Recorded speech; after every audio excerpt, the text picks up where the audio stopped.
What's going on, music people? Chris Domingo here from Chris Domingo Miss T here at the studio, working on our current release. Rock the Bells is currently 5 a.m. Do I care? No.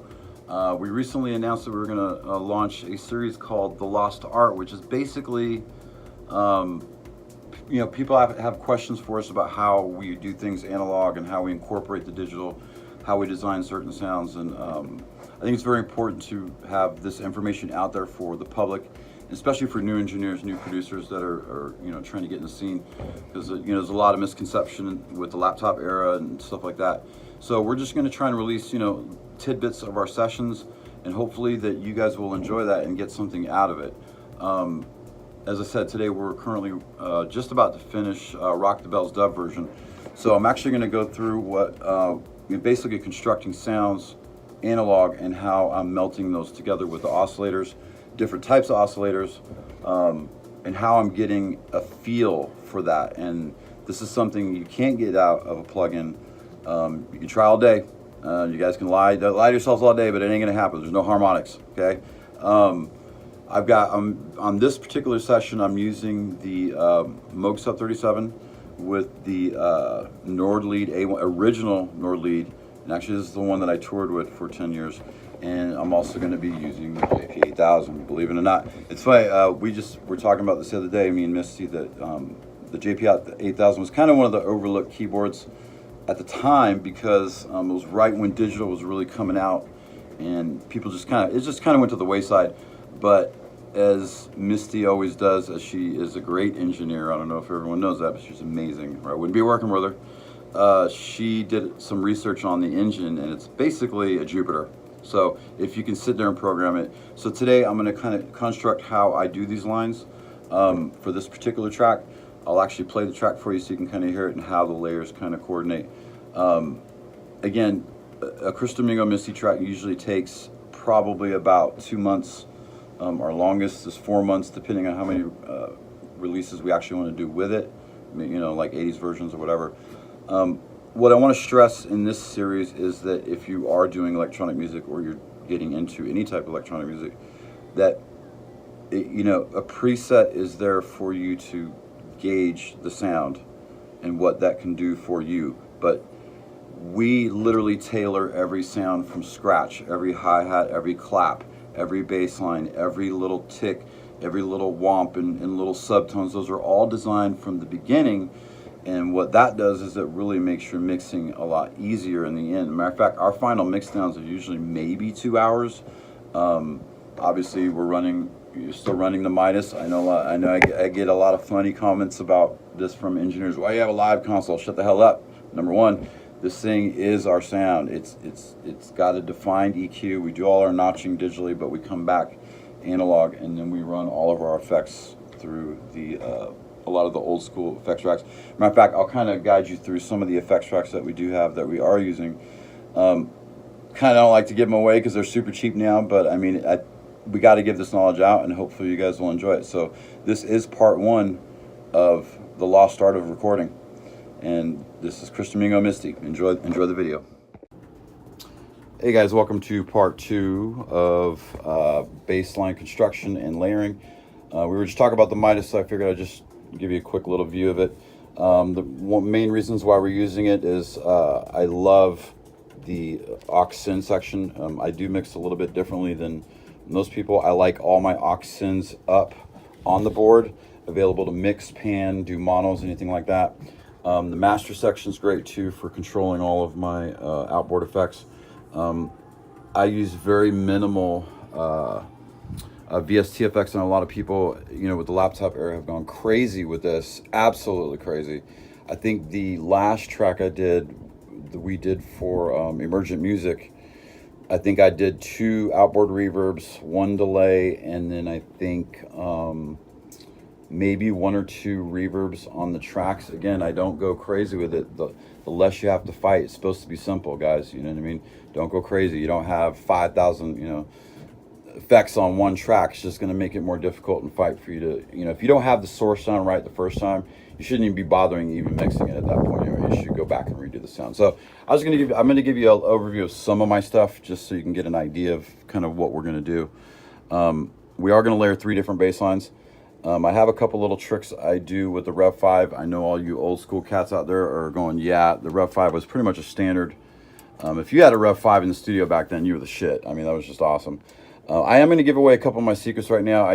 Because I just feel you guys need to do better research on the gear that you're looking for. You don't always have to have you know, the Lexicons and the Manleys and the GMLs. I mean, go to Attack Magazine and that'll just show you everything. I mean, you just don't have to spend that kind of money.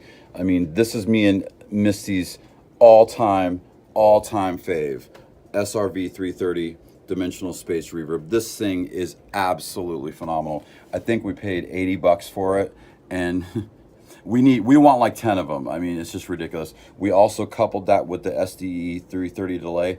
Now, don't let the model number deter you, because these are from the 80s, and you cannot get these anymore. The SD 330, they kept the model numbers, but the construct inside is completely different. I do have some base standard TC electronic stuff that I am using for effects. I'm not going to go any further than that. I will show you. I do have the old XV380. Me and Elise have been talking about getting that because we are huge Blade Runner fans, and pretty much all of Blade Runner was written on that thing. The problem is, back in the day, none of us knuckleheads know how to control the LFOs or anything. So now it's just a different story. You know, we did get that with all the cards filled. I do have a couple of secret weapons down there. We're just going to stop there. So, because we're basically going to use this section right here for the bass lines. We may do a slap delay and maybe, you know, a very basic a mono reverb. I know a lot of people think that's weird, but I pull in my reverbs mono and it really pushes out. The Rev 5 I tend to use usually on, I know this is totally opposite of what most engineers do, but I use this on my hi-hats, and what I love about the Rev 5 is the outboard EQ right here. It's just phenomenal. I mean, I think I paid $100 for that one, and I ain't never giving it up. I will have that thing till I die. So again, like I said, we're going to be using the JP8000. We will be using the Nord for a lot of construct. I don't know if you guys have ever actually programmed the Nord. I got back into the Nord when I rebuilt the studio back to analog, and I could tell you this, man. The Nord, the original Nord, is just nasty, and I wish I had gotten these sounds and knew how to program it like I do now. But I'll show you guides of how to, you know, do basic fifths and sevenths and stuff like that, and how to really work the Nord, and you can use that as your bass. You can do one or two things. I usually will either use the Sub 37 or I'll use the Nord lead for my bass model, and I'll harmonically build outward from there. So I'm just gonna I'll show you the bass line that I have, and then we'll go from there. All right, guys. So let's talk about constructing these harmonic bass lines. Like I said, we will be using the Nord lead as the bass. This was the original bass line that I wrote because my Moog was actually in the shop, and there we go. We got a MIDI fart, something you guys aren't used to with VST plugins. Awesome. So as you can tell, I mean, the Nord, I really wish that I knew how to program it like I do now. I mean, this thing is just absolutely ridiculous. I mean, just this is one sound that I wrote the other day, and this is actually going to go in the track eventually. I mean, just listen to this layered texture. I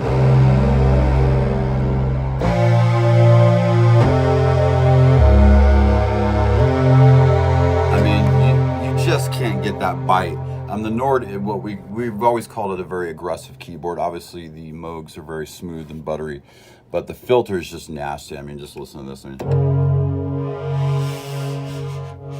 mean, I write all my filters in live. I do not use automation for those. I think automation points just ruin everything, and it's not fun.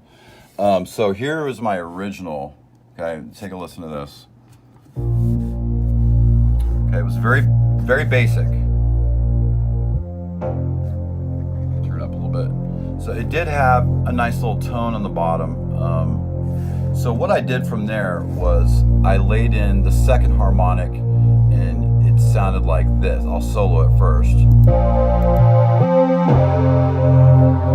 Okay, so there you go. There's the second one. But you lay those two together, nasty. That is a nasty layer right there. And that's only two. I usually go for 3 to 4, and actually I think on the break on Rock the Bells, I'm actually rocking 4 layers for the bass line, and it just starts to build and build, and it just gets amazing.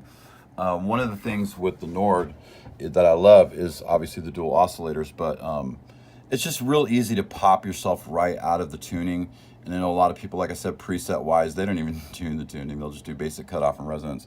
But everything, this is the thing about analog, guys, that you have to understand is every parameter for this keyboard is right here. You're looking at it. We're not digging deep. We're not looking at a plugin. I can't do that anymore. That's why I went back to analog. I can design 10 bass lines before you can even figure out half of your parameters on a plugin. So, let's just talk harmonics real quick. Like for example, standard bass line. Let's just find something here. Okay, there you go. So it's very standard. It's not really doing anything. It's not moving. I mean, it still sounds dope. Don't get me wrong. It's fucking Nord, you know what I mean? But, with your oscillator section, I try and, first I'll just try and do the tune and get that. So let's get it up to a 5th or a 7th and just see whatever feels good. I don't care what it is, as long as it feels good. So let's bring it up. Okay, there we go. Now let me hold the key here, so go higher up. Now right now it's off key.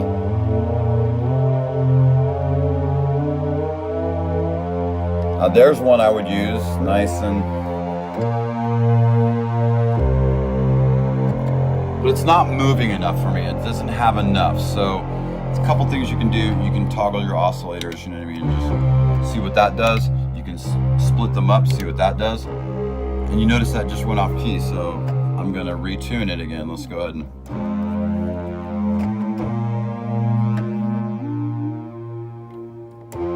There you go. Now I've got a high piece in there. Let's pull the release time out. Let's let that get even longer.